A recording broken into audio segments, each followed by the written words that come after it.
زمونږ سټوډنټس چې په امډیکیټ کې فیل شي نو بیا د هغوی نه یو او دوه خطا شي، بیا ترې لاره ورکوي چې اوس موږ څه وکړو.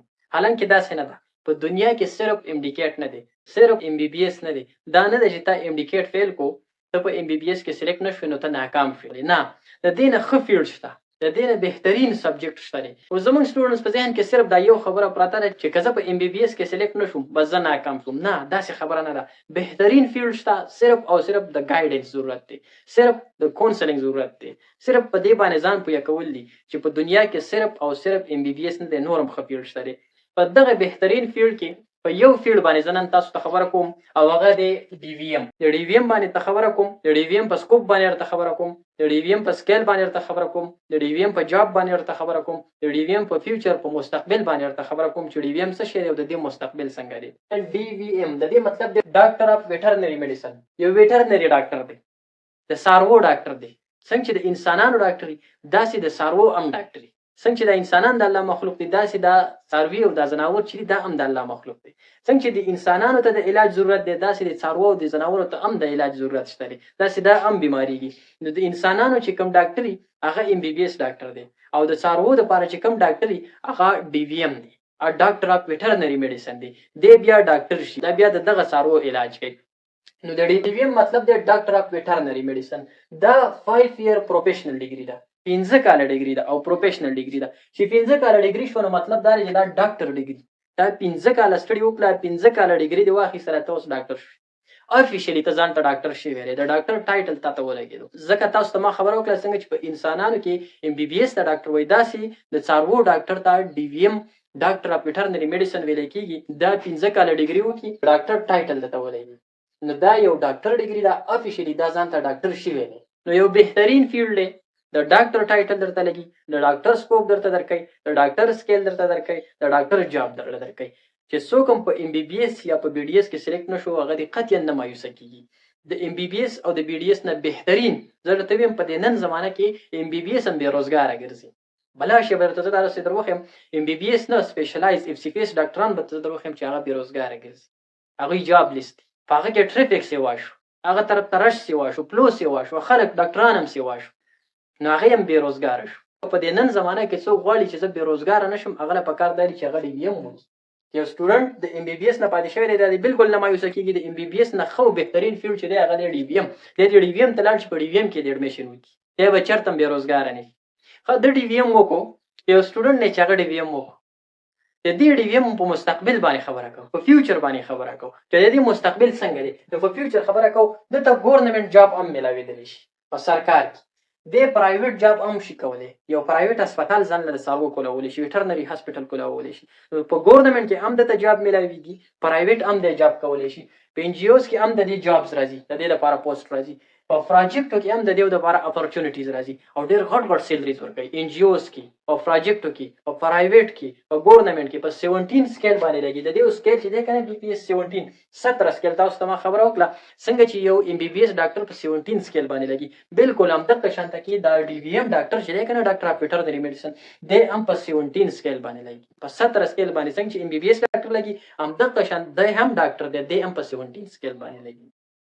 خو دته اپورچونټي سیوا دي، دی بېروزګاره نه پاتې کېږي. د دې نه علاوه دی خپل کلینیک هم شي کولی، دته د خپل کلینیک اجازت شته دی. څنګه چې یو ام بي بي اس ډاکټر خپل کلینیک کوي داسې د ډي وي ایم والا هم خپل یو کلینیک شي کولاو. حقیقت دا دی ډي وي ایم ډاکټر چې دی هغه د ام بي بي اس ډاکټر نه ښکلی مستقبل جوړوي. سهار راپاڅېږي، د مازدیګر او د ماښامه پورې د ماخوستن نه پسې کالونه شوي وي چې سهار کلینیک ته راتلې یا سهار ډیوټۍ ته تلې نو زموږ مریض به ورسره وګوري، غوا یادوي، څاروی یادوي، ګډه یادوي، یا بیزه یادوي، یا میخه یادوي. نو چې هغه خپل کلینیک ته د کور نه راوځي که نه په دې لاره لارې ورسې واته 10 مریضان کتلي او بیا تاسو ته پته ده چې ډي وي ایم ډاکټر د چا کور ته لاړ شي او یو مریض ورله وګوري، غوا له لاړ شي، څومره روپۍ ته اخلي. مطلب مې دا دی چې دا بېکاره څیز نه دی، دا ستاسو ښکلی مستقبل تاسو له درکولی شي. نو دا تاله په سرکار کې هم جاب درکوي، که جاب یې درکړو 17 سکیل جاب درکوي، که جاب یې در نه کړو خپل کلینیک کولاو کړه، د جاب نه ډېرې پیسې به ته په خپل کلینیک کې ګټې. د سحر نه تر د مازدیګره پورې ته خپل کلینیک ته کښېنه، ته به 30-40 مریضان به تا کتلي، 30-40 غواګانې به تا کتلي او د هر یو نه 3000 4000 5000 کم سے کم د خو هغه اخلي. ښکلی مستقبل پکې ته شی جوړولی. ما داسې ډي وي ایم ډاکټران هم لیدلي چې هغوی د خپل کلینیک دپاره د سرکار جاب پرېښی دی، د سرکار جاب ته یې لته ورکړې، 17 سکیل یې لته ورکړی، چې زه جاب نه کوم دغه زما ټیم خرابوي. د ماسپښین د 1 او د 2 بجو پورې زه په هسپتال کې ډیوټي کوم. دغه د 1 او 2 بجو پورې ټیم چې کله زه خپل کلینیک له ورکم په دې کې زه ډېرې ګټم. سرکار ماله سیلري کمه راکوي په خپل کلینیک کې زه ډېرې ګټم. نو داسې ډاکټرز پکې هم ما لیدلي چې هغوی د سرکار جاب پرېښی دی خپل کلینیک. نو د دې خپل کلینیک ډېر زیات کامیاب. 2 کسان 3 کسان تر ځان سره نور هم په خپل کلینیک کې په جاب کولی شي. نو انتهایی یو ډېر زیات بهترین فیلډ دی دا ډي وي ایم. د دې نه علاوه که فارن کنټریز ته څوک تلل غواړي، یو سټوډنټ دی چې هغه ډي وي ایم وکړو، هغه ویټرنري ډاکټر جوړ شو او دی وایي چې زه په پاکستان کې نه سارګم، بهر تلل غواړم، آیا د دې ډي وي ایم بهر څه سکوپ شته که نه؟ نو په بهر ملکونو کې، په استرالیا کې، په کاناډا کې، په یو اس کې، په یو کې کې یا په ګلف کنټریز کې، سعودي عرب کې، په قطر کې، په عمان کې، دوبۍ کې، بلا شي ملکونه دي بهر، د دې ډېر غټ ډیمانډ دی، د دې ډېر غټ سکوپ دی بهر. انتهایی ډېره زیاته غټه سیلریز دی ورکوي. تقریبا د $2000 نه والا د $8000 پورې د میاشتې تنخواه دا شي برابرولو په بهر ملکونو کې. د $2000 نه والا تر د $8000 پورې. دا بیا په ده باندې ډیپینډ کوي چې د څومره ایکسپیرینس دی او څومره سکلز دي. نو انتهایی ډېر زیات بهترین فیلډ دی.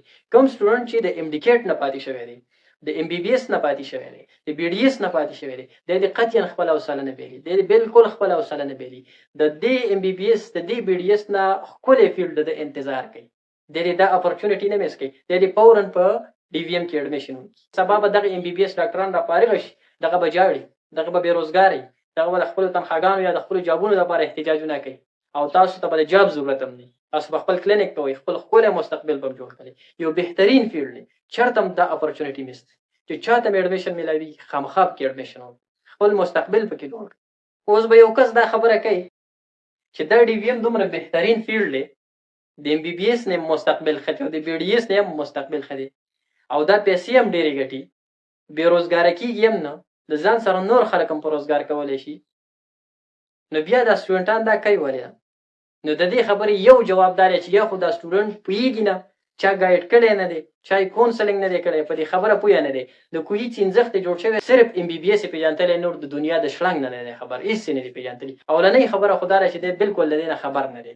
او دویمه خبره دا ده، ما د ځینې سټوډنټس نه داسې اورېدلي وایي یاره دې سره زموږ شوق نشته، چې زه دې تپوس وکړم هلکه دې سره دې ولې شوق نشته؟ مړه سر وایي موږ به په غواګانو کې او په غوښانو کې به ګوتې وهو. دا انتهایی ډېره زیاته سټوپیډ، ډېره زیاته کمعقله خبره ده چې څوک دا خبره کوي چې یاره زه ډي وي ایم ډاکټر ځکه نه جوړېږم چې زه به د غواو په غوښانو کې ګوتې وهم. نو مړه که حقیقت موږ ووایو که نه، د انسانانو ډاکټران چې دا په څه شي کې ګوتې وهي، خو یا د غوا په غوښانو کې ګوتې وهل یا د انسانانو په غوښانو کې ګوتې وهل. ډېره کرکه خو د انسان نه خلکو له ورځي، د انسان د ګن نه ډېره کرکه ورځي، د څاروي د ګن نه دومره کرکه انسان له نه ورځي. دا یو حقیقت دی چې تاسو زما د خولې نه تاسو ته راوخته. دا خبره کول چې موږ به د غوا په غوښانو کې ګوتې وهو، د دې سره زموږ شوق نشته، دا انتهایی ډېره زیاته کمعقله خبره ده. همدغه ایم بی بي اس او دغه اف سی پي اس دا سرجنان چې دي که نه، دا په انسانانو کې ګوتې وهي او په دغه شیزونو کې ګوتې وهي، د هغو هم دغه مستقبل دی. د انسان نه ډېره کرکه خلکو له ورځي، د انسان د ګن نه ډېره کرکه خلکو له ورځي.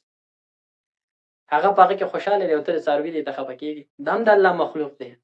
څوک یې مایند نه کوي، خو دا مې درته حقیقت وویلو، پاکه حقیقت، صحیح په پښتو ژبه کې مې درته دا خبره وکړه. بهترین فیلډ دی، اډمیشن پکې واخلئ چې چاته هم میلاویږي دا اپارچونټي ضایع نه کوي. د ډېر فیلډز نه دا ډي وي ایم ښه دی، د بلا شي فیلډز او د بلا شي ډیګریانو نه دا ښه دي.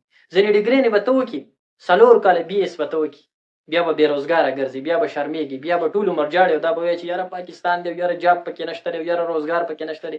چې سبا جاړي د هغه نه ښه خبره دا ده چې نن یو ښه فیصله وکړه، نن ښه فیلډ ته لاړ شه. داسې یو بي ایس ډیګري دې وکړله، زه نوم نه اخلم، خو بلا شي ډیګري داسې دي. اوس په دې هیلث ساینس کې به زه تاسو ته ویم، دا خلک چې بي ایس کوي دا سبا را فارغه شي بیا ټول خفه یو جاړي وایي یاره د بي ایس جاب نشته. نو دا سوچ تا مخکې ولې نه کوو چې دا زه سبا کمپلیټ کړم، د دې جاب نشته، زه به څه کوم؟ سرکار بیا راته د خپل کلینیک اجازت هم نه راکوي په دې بي ایس باندې.